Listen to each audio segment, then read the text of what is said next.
hybrid blockchain implementation for financial institutions in the EU.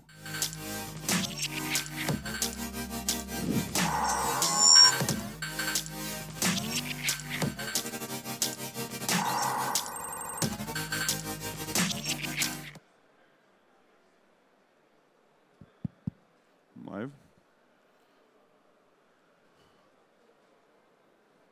Good. Welcome everyone. My name is Viktor Bodnar. I'm the co-founder and CEO of Benker. We are the first fully blockchain-based financial institution in the European Union, and I'd like to share our thoughts and our experience on the licensing procedure and our thoughts on how the market has changed in the EU. So looking at the program and looking at the milestones we achieved, we considered several jurisdictions within the European Union to establish and start the first blockchain-based financial institution. We looked at Hungary, looked at Lithuania, looked at Malta, and following a careful consideration, we ended up picking Lithuania. There are numerous reasons behind it. One of the main reasons was the regulators' approach towards fintech companies and innovation. And the Lithuanian regulator back in 2019, 2020, they were a lot less conservative as today. So some of you might know a couple of things have changed, but I will get into that. It took us 12 months to get the project together and get the licensing started, and it took another 14 months to get the license issued and approved.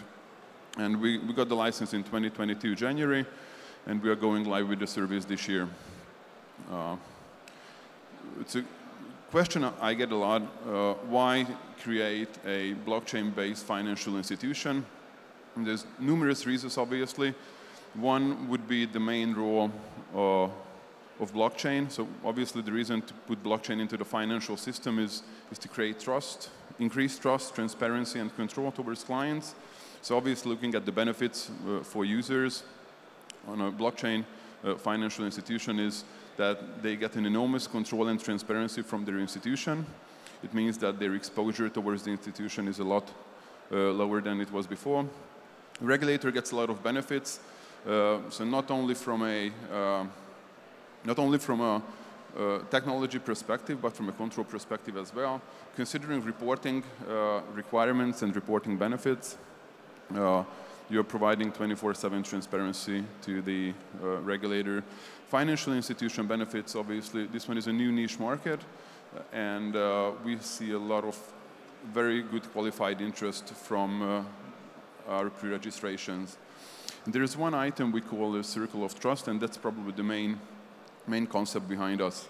So look at the financial market look at the last few hundred years. Basically, the entire financial institution market and market participants and the regulatory environment is based on trust. So you would have had regulations and laws that you need to comply with. Then regulators came in and they established regulators to enforce market participants to meet regulation requirements and to increase trust. And obviously that wasn't enough at the point. So like in the European Union, you would have insurance associated with deposits you would have in banks. So if the bank goes tits up, you would get some insurance policy that covers you up to 100,000 euros. But as you see, the entire system is built on trust, and there was one element that was still missing. And by adding blockchain into the financial institutions, the technological guarantees and technological trust will come to a next level, basically saying that you don't only need to trust the regulator and the laws and the institutions, but once you rely and trust the technology, blockchain, the whole system and the whole circle of trust will be completed. A couple of thoughts on the IT challenges we had. It's always a matter of approach, and it's always a matter of view whether you're looking at open blockchains or hybrid blockchains. We understand, and we used to get feedback from the open blockchain community that a hybrid blockchain is not an actual blockchain. But we hold the opinion it is. And the reason you need a hybrid blockchain in these systems because you have regulatory requirements you need to meet and other legal requirements which are basically impossible on open blockchains, including GDPR, bank secrecy, and other numerous requirements. We have over 4 years of experience in operating and working with hybrid blockchains with another business of ours. It's a crypto business. Our hybrid blockchain is called Natrix.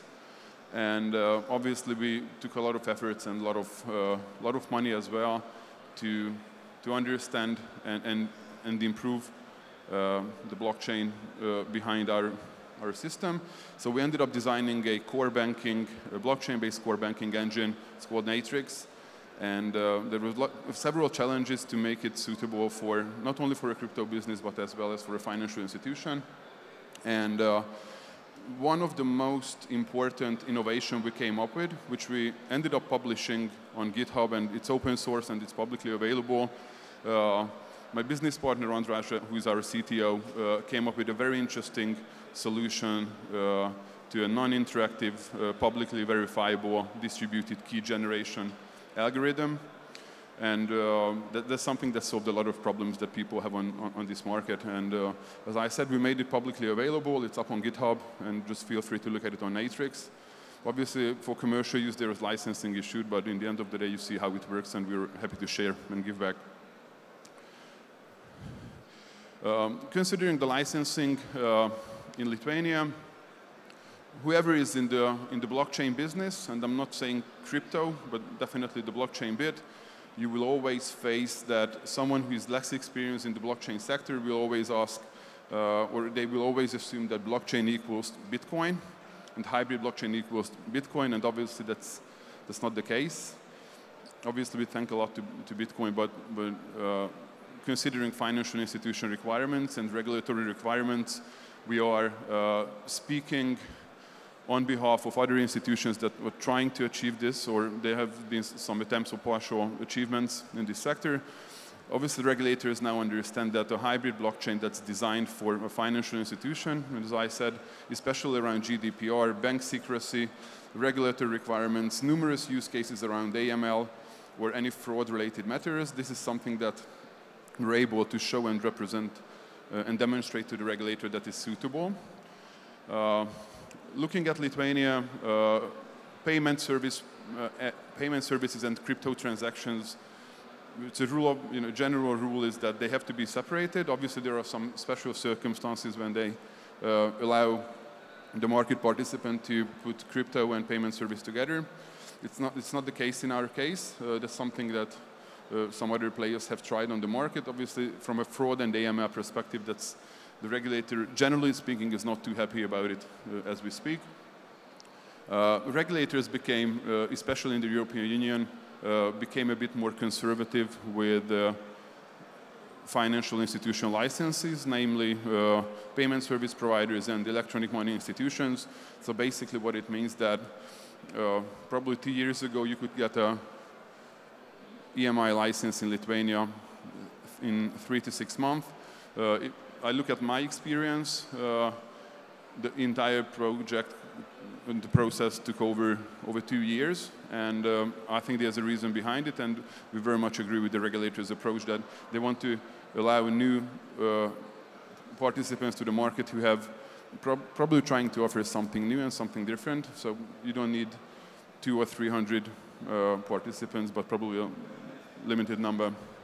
And as I said, we are the first blockchain-based financial institution in the European Union. Thank you very much for your attention, and enjoy the expo.